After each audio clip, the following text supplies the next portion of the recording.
مفتی طارق مسعود کے بیانات کے لیے مفتی صاحب کے آفیشیل چینل مفتی طارق مسعود سپیچز کو سبسکرائب کریں۔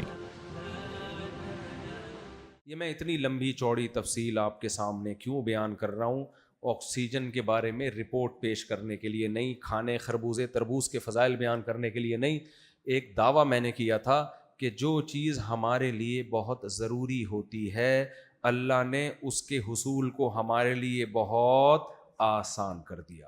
اب مجھے ایک بات بتاؤ، قرآن یہ کہتا ہے کہ تمہارے لیے آکسیجن سے بھی زیادہ، پانی سے بھی زیادہ، کھانے سے بھی زیادہ، گھر سے بھی زیادہ، بیوی بچوں سے بھی زیادہ، صحت سے بھی زیادہ ضروری ہے میرا تعارف اور دین پر چلنا اور اسلام کو فالو کرنا۔ تو آپ بتاؤ یہ ظلم نہیں ہوگا کہ جو سب سے زیادہ ضروری میرے اور آپ کے لیے ہو اس کے سمجھنے کو اللہ نے مشکل بنا دیا ہو؟ یہ ہو سکتا ہے؟ اللہ کہہ رہے ہیں وَمَن يَبْتَغِي غَيْرَ الْإِسْلَامِ دِينًا فَلَن يُقْبَلَ مِنْهُ، جو دنیا میں اسلام کے علاوہ کسی اور مذہب کو فالو کرے گا برباد ہے، تباہ ہو گیا۔ وَهُوَ فِي الْآخِرَةِ مِنَ الْخَاسِرِينَ، جہنم میں جائے گا وہ۔ دعویٰ کتنا بڑا ہے نا اللہ تعالیٰ کا۔ بھائی جو پانی جس کو نہیں ملا وہ برباد ہو گیا کہ نہیں ہو گیا؟ کیا خیال ہے؟ جس کو روٹی نہیں ملی برباد ہو گیا کہ نہیں ہو گیا؟ جس کو آکسیجن نہیں ملی برباد ہو گیا نا؟ لیکن اللہ کہہ رہے ہیں جس کو جو اسلام کے علاوہ کسی اور مذہب کو فالو کرے یا سرے سے کسی مذہب کو ہی فالو نہیں کرتا وہ کیا ہو گیا؟ برباد۔ اور قرآن آخرت کی بربادی کو دنیا سے بڑی بربادی مانتا ہے، کیونکہ دنیا میں اینڈ سب کا بربادی ہے۔ آپ کو پانی ملتا رہے تو بھی مرو گے آپ ایک دن، آپ کو کھانا ملتا رہے پھر بھی مرو گے، آکسیجن ملتی رہی، جتنے مرے ہیں ان کو آکسیجن بھی مل رہی تھی، کھانا بھی مل رہا تھا، پانی بھی مل رہا تھا۔ دنیا میں تو ویسی برباد، اس لیے قرآن کہتا ہے اصل بربادی کون سی ہے؟ آخرت کی۔ تو آخرت کی بربادی سے بچانے کے لیے اللہ نے ہمیں حکم دیا کہ کس مذہب کے پیچھے چلنا ہے؟ بولو اسلام۔ تو آپ مجھے ایک بات بتاؤ، پھر اس اسلام کو سمجھنا اللہ نے اگر مشکل بنا دیا ہو جبکہ وہ ضروری پانی سے زیادہ ہو تو پھر یہ تو اللہ کا ظالم ہونا لازم آئے گا کہ نہیں آئے گا؟ بولتے کیوں نہیں بھائی؟ اس لیے اللہ نے اسلام کی حقانیت، اسلام کو سمجھنا کہ تمہیں یہ سمجھ میں آ جائے کہ یہ برحق مذہب ہے، دنیا کا سب سے آسان کام اللہ نے یہ رکھا ہے۔ اس پہ کوئی لمبے چوڑے مناظروں کی اور بحث کی ضرورت نہیں ہے، ضرورت ہی نہیں ہے۔ کیسے اتنا آسان، ہمیں کیسے یقین آئے کہ ہم ایک سچے مذہب کو فالو کرتے ہیں؟ بہت آسان، 2 اور 2 4 کی طرح 2 منٹ میں پتہ چل جائے گا بھائی۔ ہمیں بہت ساری چیزیں کمپیئر کر کے پتہ چل جاتی ہیں۔ دیکھو آپ کے پاس 2 آپشن ہے، کوئی تیسرا آپشن نہیں ہے۔ میں ایک آسان مثال سے بات سمجھاتا ہوں۔ ایک بہت بڑا پتھر رکھا ہوا تھا، آپ نے دیکھا کہ 2 بندے بیٹھے ہوئے ہیں اور پورا ہال چاروں طرف سے بند ہے، 2 بندے بیٹھے ہوئے ہیں، ایک بہت باریک سا اور ایک بہت موٹا تازہ طاقتور۔ آپ پانی پینے کے لیے گئے، واپس آئے تو دیکھا وہ پتھر کسی نے اٹھا کے باہر رکھ دیا ہے، اب نہ کرین آنے کی جگہ اندر ہے بھائی، نہ کوئی جادوگر بیٹھا ہوا ہے وہاں پہ۔ آپ یا تو اپنے آپ کے چماٹے مارو گے، بولو گے یار میں خواب تو نہیں دیکھ رہا، اتنا بڑا پتھر یہاں رکھا ہوا تھا اور اٹھا کے تھوڑی دیر میں کس نے کہاں کر دیا؟ باہر۔ اب یہ تو یقین ہے کہ ان دونوں میں سے کسی نے اٹھایا ہے۔ جو باریک سا ہے نا وہ آ کے کہتا ہے میں نے اٹھایا، یہ کریڈٹ کس کو جاتا ہے؟ بولے نا کیا ہو گیا؟ مجھے جاتا۔ اور ایک ہے موٹا تازہ، وہ کہتا ہے کس نے اٹھایا؟ میں نے اٹھایا۔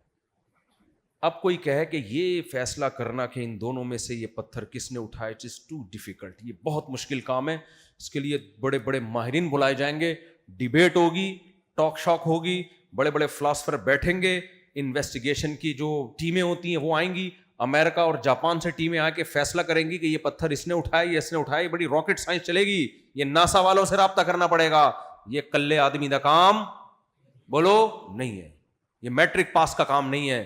تو یہ بے وقوفی کی بات ہوگی کہ نہیں ہوگی؟ ابے تمہارے پاس ان دو کے علاوہ کوئی آپشن ہی نہیں ہے, کوئی کرین نہیں آئی, کوئی فرشتہ نہیں آیا, یا تو اس نے اٹھایا یا اس نے اٹھایا. یہ اتنا باریک, اگر اس نے اٹھایا ہوتا تو آج اس کو اٹھا رہے ہوتے لوگ, اس کا جنازہ اٹھ رہا ہوتا. یہ ہمیں پتہ, یہ اتنا باریک, اتنا سا پتلا انسان یہ نہیں اٹھا سکتا بھائی. اگر بالفرض یہ اٹھا لیتا تو آج لوگ اس کو جنازے کی چارپائی پہ اٹھا رہے ہوتے, یہ نہیں اٹھا سکتا. بہت سی چیزیں کمپیئر کر کے پتہ چلتی ہیں. تیسرا کوئی آپشن ہے نہیں, تو بھائی یہ اسی نے اٹھایا ہے.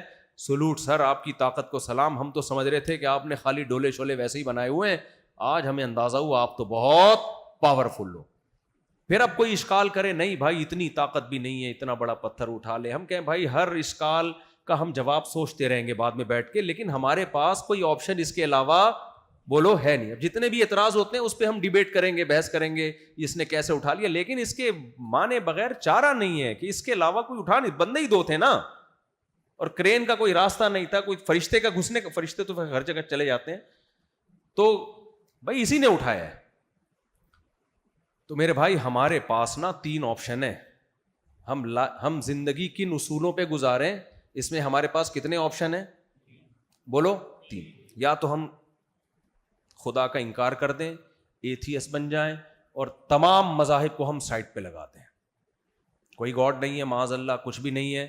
ہم اخپل طریقے سے زندگی گزاریں گے, ہم خود فیصلہ کریں گے صحیح کیا ہے اور غلط کیا. اس نظریے کے پیچھے آپ کو خدا کا انکار بولو, بولتے کیوں نہیں, کرنا پڑے گا. اور اگر آپ خدا کو مانتے ہو تو بھائی یہ بات سمجھ میں نہیں آتی, جس نے ساری کائنات بنا دی اور انسان کو ایسے ہی چھوڑ دیا, کوئی مقصد کے بغیر پیدا کیا, بس جو مرضی کرتے پھرو. تو پھر ہمیں کسی خدائی مذہب کو, دین کو ماننا پڑے گا کہ خدائی تعلیمات کس کے پاس ہیں.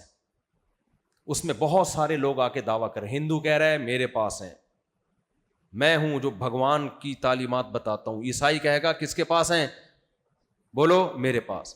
یہودی کہے گا کس کے پاس ہیں, بولتے کیوں نہیں آئی, میرے پاس.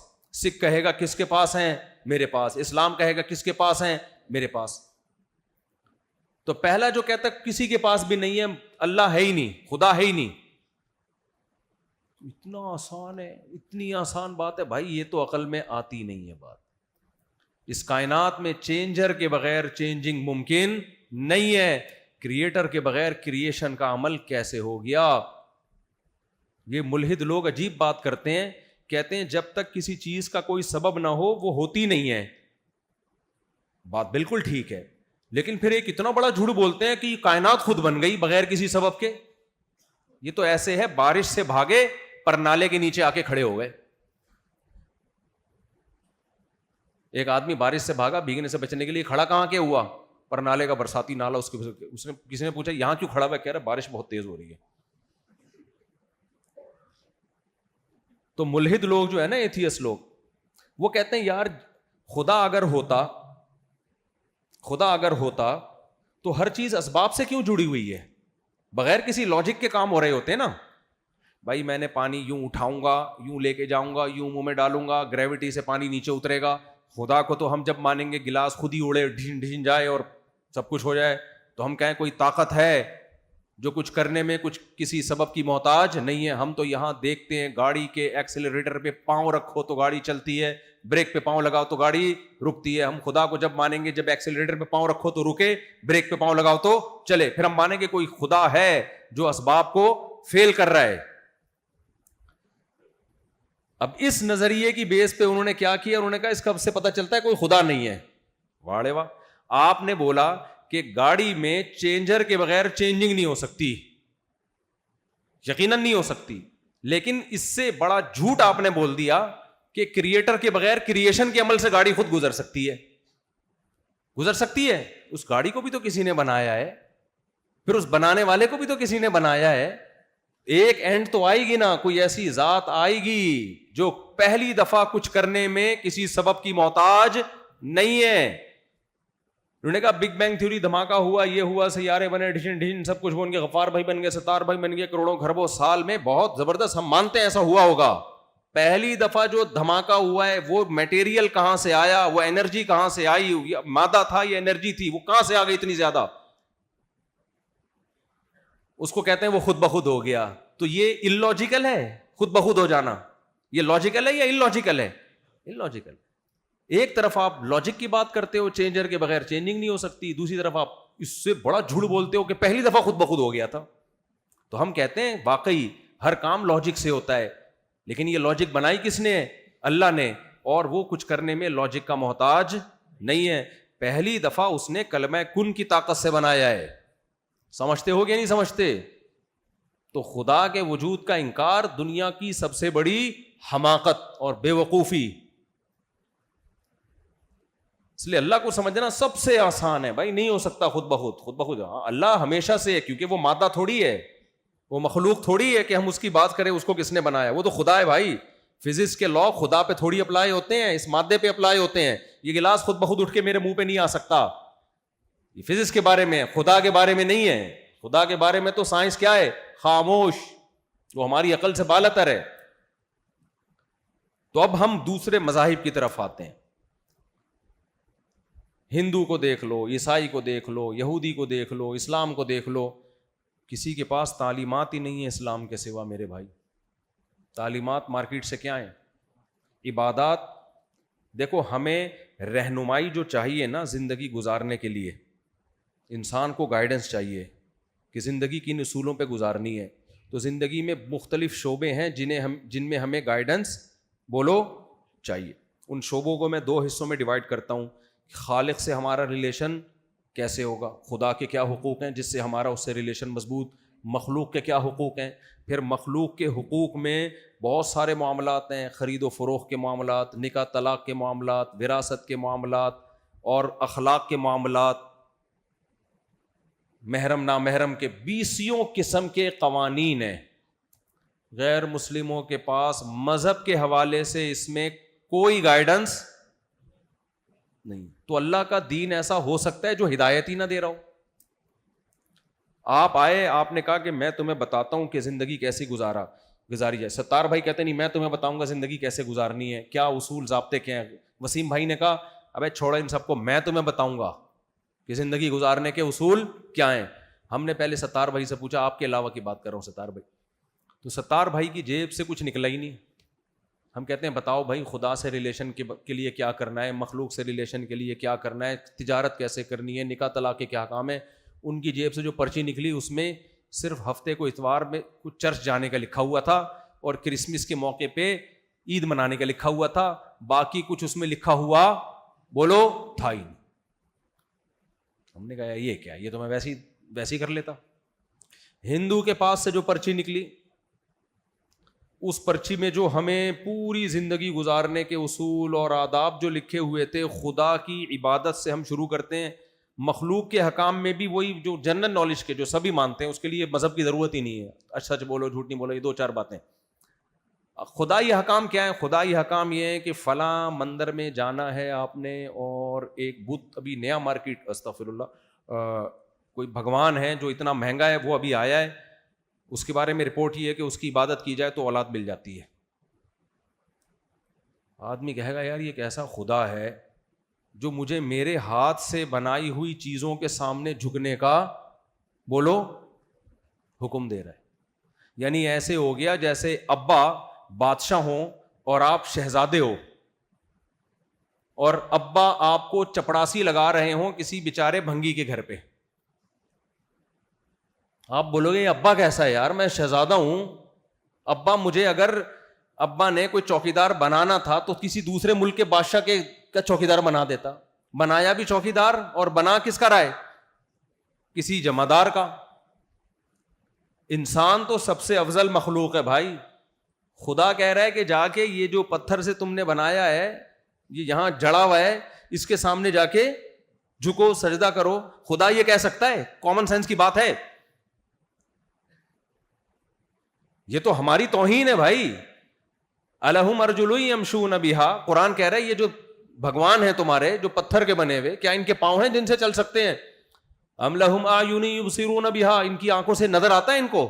ہم تو پھر بھی چل سکتے ہیں, ہم ان سے زیادہ اچھے بھائی. اس سے بولو مانگ, ہم سے مانگ کیا؟ بت بولے گا میں 100 سال سے ادھر بیٹھا ہوا ہوں بھائی, بور ہو رہا ہوں, مجھے بھی کہیں لے کے جاؤ, ہم اٹھا کے اس کو لے جائیں گے. اس بت کو چاہیے ہم سے بولے کہ کوئی کام ہو تو ہمیں بتائے. وہ اس کو یہی کام ہے کہ یار بس کرو, بہت دن ہو گئے, میں بیٹھے بیٹھے کیا ہو گیا ہوں, مٹھائی میرے سامنے رکھتے ہو, شام کو اٹھا کے لے جاتے ہو, یہ نہیں چلے گا. وہ یہ بھی نہیں بول سکتا. وَإِن يَسْلُبْهُمُ الذُّبَابُ الشَّيْءَ لَا يَسْتَنقِذُوهُ مِنْهُ, قرآن کہتا ہے تم اس کے سامنے سے مٹھائی اٹھا لو تو دور کی بات مکھی مٹھائی اٹھا کے لے جائے, یہ مکھی کے پیچھے نہیں بھاگ سکتے. تو ہندو کے پاس سے جو خدا کا سے ریلیشن بنانے کا پرچہ نکلا, اس میں خدا کے علاوہ سے ریلیشن بن رہے ہیں, خدا سے نہیں بن رہا. اور جن علاوہ سے بن رہے ہیں وہ ہم سے بھی زیادہ بدتر.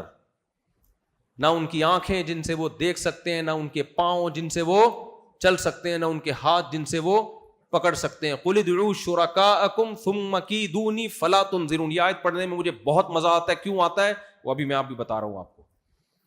اللہ کہتے ہیں ان بتوں سے بولو کہ تم سب مل کے میرے خلاف تدبیریں کرو اور مجھے ذرا بھی مہلت مت دو. جو تمہیں اولادیں دے سکتے ہیں, جو بارشیں برسا سکتے ہیں, جو تمہاری بگڑی بنا سکتے ہیں, تو اگر ان میں کچھ کرنے کی طاقت ہے تو ہمارے نبی کو حکم دیا جا رہا ہے, اے محمد صلی اللہ علیہ وسلم آپ ان سے بولو یہ 360 بت جو اتنی مقدس جگہ پہ رکھے ہوئے بیت اللہ میں, ان سے بولو یہ سب میرے خلاف مل کے تدبیریں کریں, مہلت نہیں چاہیے, فوراً کچھ کر دیں. کیا کچھ انہوں نے؟ بولو نا.